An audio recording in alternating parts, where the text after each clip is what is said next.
Content creator, social media influencer, TikToker, YouTuber, এইসব word আমরা প্রতিনিয়ত আমাদের আশেপাশে শুনছি। এইসব ওয়ার্ডের মাধ্যমে প্রতিনিয়ত ইনফ্লুয়েন্স হচ্ছি নিজেদের লাইফ নিয়ে, নিজেদের কেরিয়ার নিয়ে। Police in Romania are questioning social media influencer Andrew Tate and announced he faces several new charges.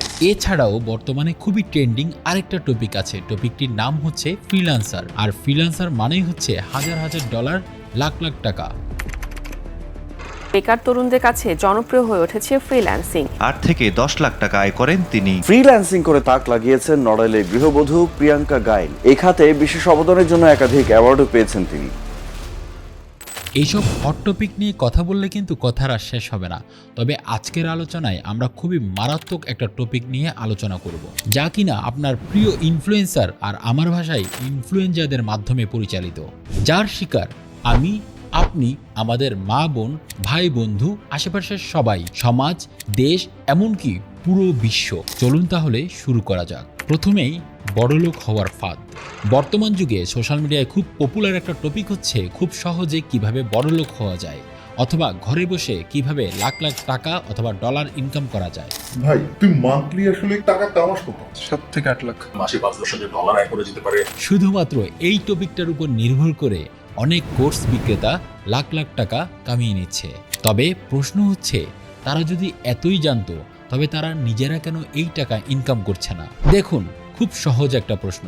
আমি মানছি আমাদের মেন্টরিং দরকার, আমরা অনেকেই মেন্টরিং ছাড়া কাজ করতে পারি না, আমরা গাইডেন্স ছাড়া চলতে পারি না। কিন্তু বিষয়টা যদি এমন হয় যে কারো কেরিয়ার শুরু হয় কোর্স বিক্রির মাধ্যমে, সেখানে একটা কোশ্চেন মার্ক রয়েই যায়। এর পরের টপিক হলো শো অফ ইনফ্লুয়েন্সার। এবার আসি আরেক ধরনের কন্টেন্ট ক্রিয়েটর বা সোশ্যাল মিডিয়া ইনফ্লুয়েন্সারদের বিষয়ে। এরা আপনাকে আমাকে তাদের পার্সোনাল লাইফ দেখিয়ে ইনফ্লুয়েন্স করে। আমাদের একটা বিষয় বুঝতে হবে, আমরা কেউই আমাদের জীবনে 100% সুখী নই। কিন্তু আমাদের অনেকেই সোশ্যাল মিডিয়ায় এইসব কন্টেন্ট ক্রিয়েটরদের লাইফস্টাইল দেখে ভাবি, ইস আমার জীবনটাও যদি এমন হতো। অথচ এরা তাদের ব্যক্তিগত জীবন আপনাকে দেখানোর মাধ্যমে আপনার লাভ রিয়েক্ট, এংরি রিয়েক্ট বা যে কোনো ধরনের কমেন্টের মাধ্যমে ইনকাম করে এবং আমাদেরকেই ম্যানিপুলেট করে কোনো প্রোডাক্ট অথবা সার্ভিস কিনতে বাধ্য করছে। এইটুকু সেন্স যদি আপনার কাজ না করে, তাহলে আপনি, আমার মনে হয় না এই ভিডিওটা যারা দেখছেন তাদের মধ্যে এমন কেউ আছেন যারা এই ছোট্ট বিষয়টা বুঝছেন না। আমরা সবাই জানি, আমরা সবাই বুঝি, তারপরও আমরা কেন জানি তাদের পিছু ছাড়ছি না। এরপর সবচাইতে ডেঞ্জারাস, মরণ ফাঁদ। এখন পর্যন্ত ঠিক ছিল, মেনে নিলাম এইসব কন্টেন্ট ক্রিয়েটর এবং ইনফ্লুয়েন্সাররা অশ্লীল কন্টেন্ট তৈরি করছে, কোনোভাবে ম্যানিপুলেট করে আমাদেরকে কোনো প্রোডাক্ট অথবা সার্ভিস কিনতে বাধ্য করছে। কিন্তু সমস্যাটা আরো গভীরে। কিছু ইনফ্লুয়েন্সার তাদের প্রতিটা ভিডিওতে খুবই সূক্ষ্মভাবে অনলাইন জুয়া, ক্রিকেট গ্যাম্বলিং এবং গেম খেলার মাধ্যমে ইনকাম করার বিষয়টিকে খুবই পজিটিভভাবে তুলে ধরছে। কেউ কেউ দাবি করে যে 1 মিনিটে কয়েক কোটি টাকা ইনকাম করে ফেলছে, কেউ বা জুয়া খেলায় জিতে ল্যাম্বরগিনি কিনে ফেলছে।